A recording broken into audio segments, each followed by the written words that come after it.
मंडळी, जय महाराष्ट्र. स्वागत आहे तुमचं आपल्या लोकप्रिय यूट्यूब चॅनलवरती. मित्रांनो, नमो शेतकरी PM किसान योजनेच्या प्रमाणेच आता तिन्ही योजनेचे पैसे खात्यामध्ये येणार आहेत. जाणून घेऊ ह्या तीन कोणत्या योजना आहेत. तर सायंकाळी 4 वाजता जमा होण्याची शक्यता वर्तवली जात आहे. तर मित्रांनो, सविस्तर बातमी जाणून घेऊ तत्पूर्वी आपल्या योजना करू या लोकप्रिय यूट्यूब चॅनलला जर तुम्ही सबस्क्राईब केलं नसेल तर सुरुवाती सबस्क्राईब करा, बेल आयकॉनला ऑल प्रेस करायला विसरू नका, कारण की अशाच नवनवीन व्हिडिओचं नोटिफिकेशन तुमच्या मोबाईलवरती येत जाईल. तर चला तर व्हिडिओला सुरुवात करू.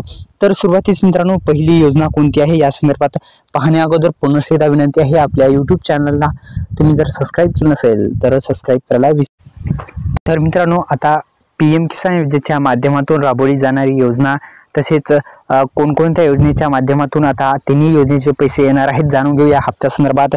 तसेच आता नमोचा हप्ता वितरित होणार आहे. पहिली योजना आहे नमो शेतकरी योजनेचा हप्ता. अनेक दिवसापासून वितरित होणार होता, आज अखेर आता वितरित होणार आहे. दुसरी योजना पाहण्या अगोदर आपल्या यूट्यूब चॅनलला तुम्ही जर सबस्क्राईब केलं नसेल तर सबस्क्राईब करायला विसरू नका.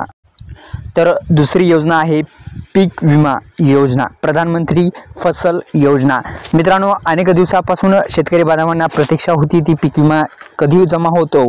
तर अखेर आता पीक विमा पण जमा होणार आहे. 31 मार्च पूर्वीच आता शेतकऱ्यांच्या बँक खात्यामध्ये हे पैसे जे आहेत ते पीक विमाचे थेट येणार आहेत. परभणी जिल्हा असेल किंवा परभणी जिल्ह्यातील खरीप हंगाम 2024 मध्ये हंगामात प्रतिकूल परिस्थिती, नैसर्गिक आपत्ती असेल यामुळे नुकसान भरपाई जी आहे आता भेटणार आहे. पीक विमा अखेर आता जमा होणार आहे. दुसरा म्हणजे तिसरी योजना आहे अतिवृष्टी नुकसान भरपाई.